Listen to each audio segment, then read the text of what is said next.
चोरी तो हुई है सर, धांधली भी हुई है वोट की।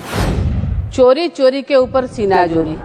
हमारे उड़िया में एक बात बोलते हैं, तू गुहारी करीबू जहाको मु गेरस्थ करी ताकू।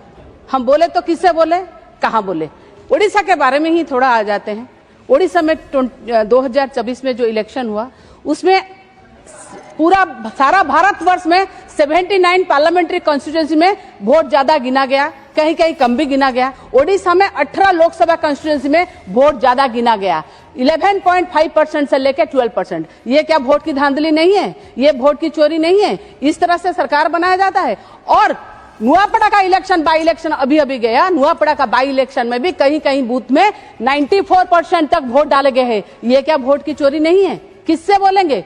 आज और एक बात बोलना चाहेंगे कि ओडिशा जैसे नेचुरल कैलामिटीज फेस करने वाला स्टेट है। आप जो पैरामीटर रखे हैं वो पैरामीटर को लेके जो बर्थ सर्टिफिकेट, स्कूल सर्टिफिकेट, ये फलाना ढिमकाना, वो कहां से लाएंगे? Natural calamities face state, flood और साइक्लोन में 99 साइक्लोन में सारे सर्टिफिकेट पूरा नष्ट हो चुके हैं, कहां से लाएंगे? और एक बात है, आप देखिए, जो लोग पढ़ाई नहीं किए वो स्कूल से सर्टिफिकेट कहां से लाएंगे? और ट्रांसजेंडर जो किन्नर होते हैं उनके बारे में भी सोचना चाहिए। फिर उन लोगों को घर से तो बाहर निकाल जाता है, ना पढ़ाई करते हैं ना बर्थ सर्टिफिकेट है, वो कैसे क्या करेंगे? आप क्यों आधार का तो झंडा गाड़े हुए हैं, आप फिर आधार के लिए सुप्रीम कोर्ट क्यों जाना पड़ा? क्यों ईसीआई आधार को नहीं मानते हैं? ये क्या कैसे हो रहा है? तो इसको ये जो रिफॉर्म है ना, इसको पहले ये करना चाहिए। एसआईआर से एक भी बंदा छूटना नहीं चाहिए। ये विरोधियों का वोट काटने के लिए नहीं, सारे 18 वर्ष से जो भारतीय नागरिक है सारे के वोट की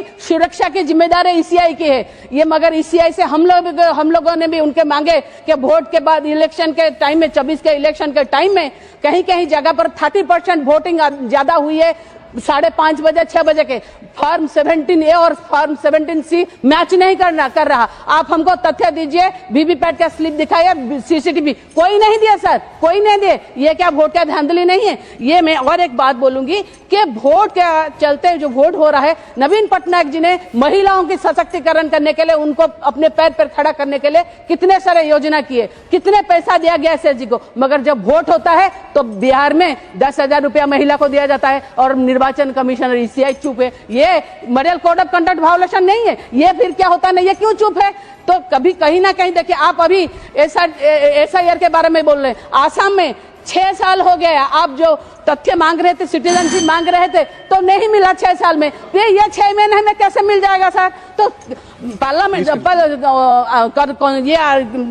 कॉन्स्टिट्यूशनल असेंबली में अंबेडकर ने बोला था कि सारे जो नागरिक है, भारतीय नागरिक है, जिनको 21 साल तब था, अब 18 साल है, सारे लोगों को, सारे ये को वोट देने का अधिकार है। सारे लोग को वोट देना चाहिए, एक भी वोटर छूटना नहीं चाहिए। खासकर मैं ओडिशा के बारे में बोलूंगी, जो वोट की धांधली हुई है, जो वोट की चोरी हुई है, ये सरकार, मैं फिर से कहूंगी, वोट चोरी करके इनका जो जीवन नाटी है ना, वो ईवीएम में बंद है। जीवन नाटी अगर ईवीएम में बंद है, इसको दबा दो ना तो ये जीतेंगे, मगर इसको हटा दो ना, इसके जीवन नाटी खत्म हो जाएगी। ये है भारतीय जनता पार्टी की सरकार, ये है वोट चोरी का सरकार। ये क्योंकि इसको ही हम बोलेंगे कि किस तरह से ईवीएम धांधली करते हैं। ये मैं डिमांड करूंगी, मॉडल कोड ऑफ कंडक्ट को भी वायोलेट किया जाता है। डिमांड करूंगी, पेपर के बैलेट के ऊपर वोटर तभी दूध का दूध और पानी का पानी हो जाएगा।